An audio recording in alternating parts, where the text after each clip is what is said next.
a pedirles que tomen su Biblia esta noche.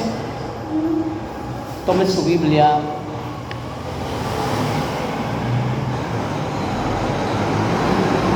En el Evangelio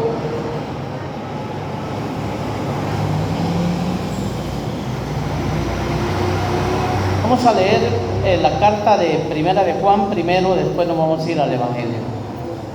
Primera carta de Juan, en su capítulo 3 y su verso 8.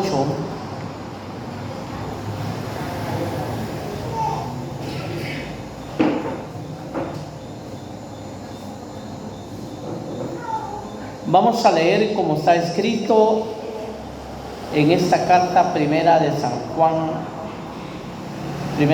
capítulo 3 verso 8.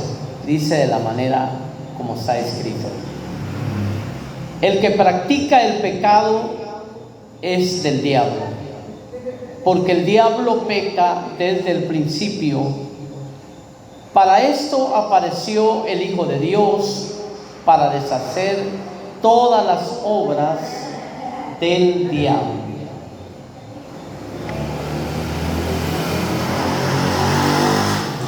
Hoy vamos a estar hablando sobre el tema el origen del mal.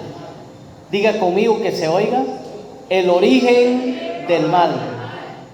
Cuando hablamos del origen del mal, estamos hablando de algo sobrenatural, malévolo. Estamos hablando de una operación totalmente espiritual de las tinieblas, que se deriva del mal, Satanás, serpiente antigua. Por eso es que hoy nosotros podemos pensar, cuando leemos que alguien que está practicando el pecado, ¿por qué se le llama que es del diablo?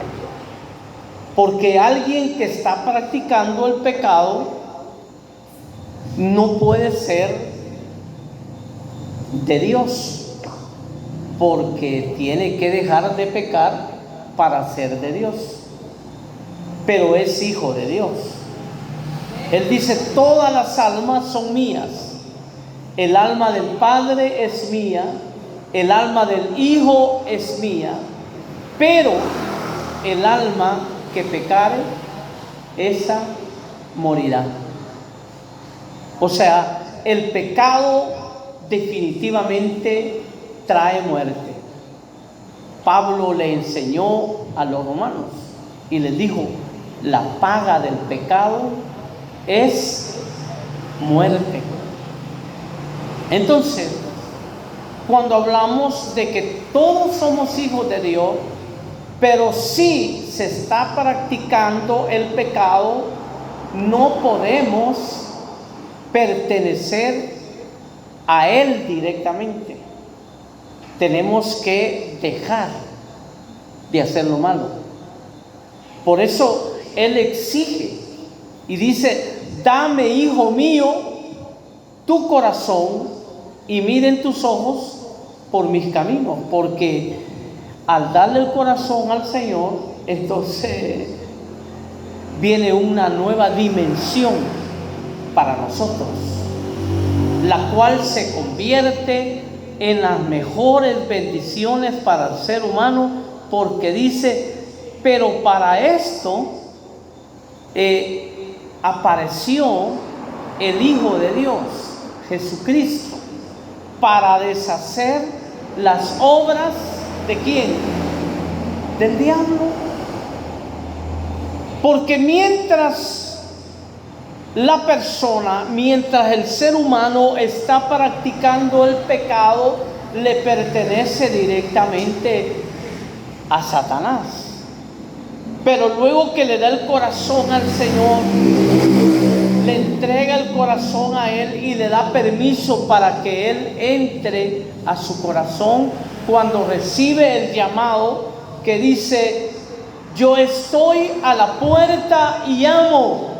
Si alguno oye mi voz y abre la puerta, yo entraré a Él, cenaré con Él y Él conmigo. Entonces encuentra una transformación. Y eso es lo que hemos encontrado nosotros, ¿verdad? Los que ya tenemos a Cristo en el corazón, vamos transformándonos de gloria en gloria, de poder en poder y de victoria en victoria. Salomón dijo que somos como la luz de la aurora, que va en aumento y en aumento hasta que el día es perfecto.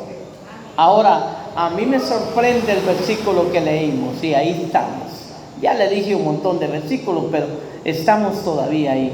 En esto que me sorprende, el Hijo de Dios, dice, vino para deshacer las obras, todas las obras de Satanás, las obras del diablo, hermano.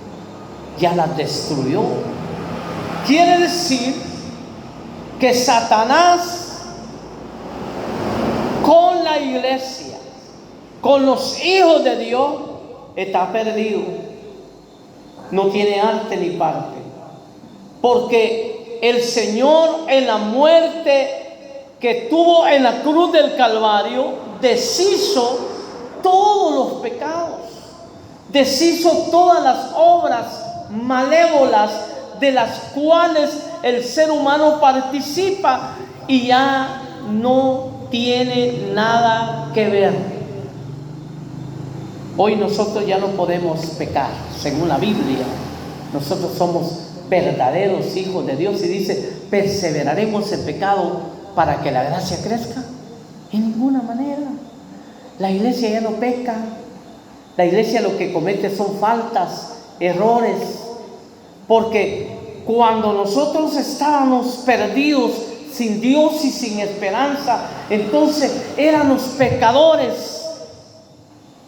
Pero cuando recibimos al Señor en nuestro corazón, Él deshizo todo el pecado, todas las obras del enemigo las deshizo y nos hizo hijos de Él. Y como somos hijos de Él, ahora nosotros nos constituimos totalmente en obras nuevas, porque las obras de Satanás Él las deshizo. Con una sola ofrenda que hizo en la cruz del Calvario, nuestro Señor Jesucristo deshizo las obras del enemigo. Por eso es que usted a veces ve que muchos evangélicos, muchos cristianos evangélicos, hermano, no es que pequen, ellos deslizan.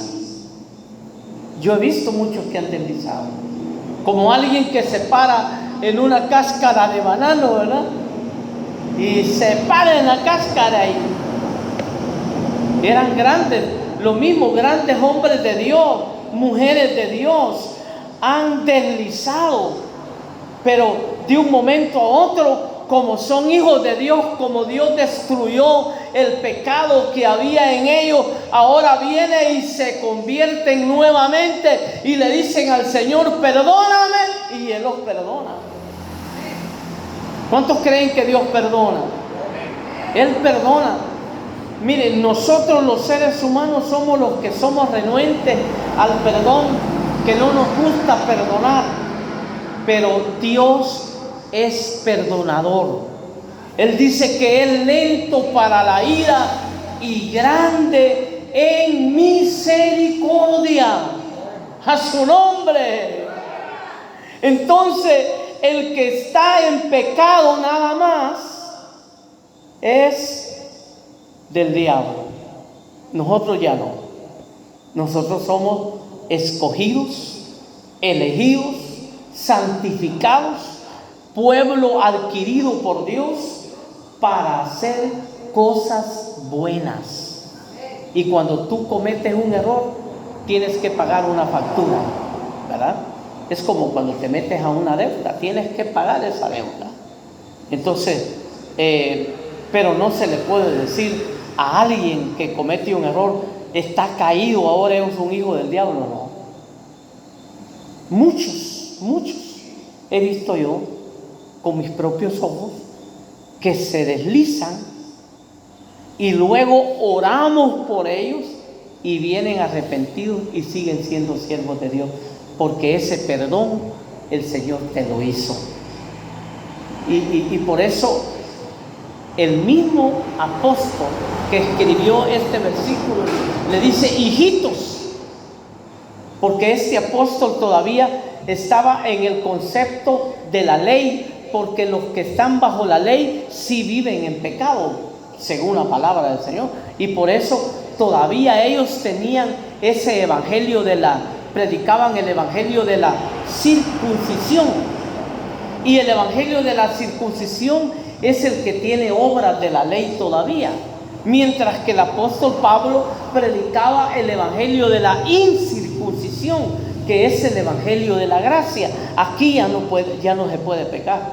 En el evangelio de la circuncisión sí.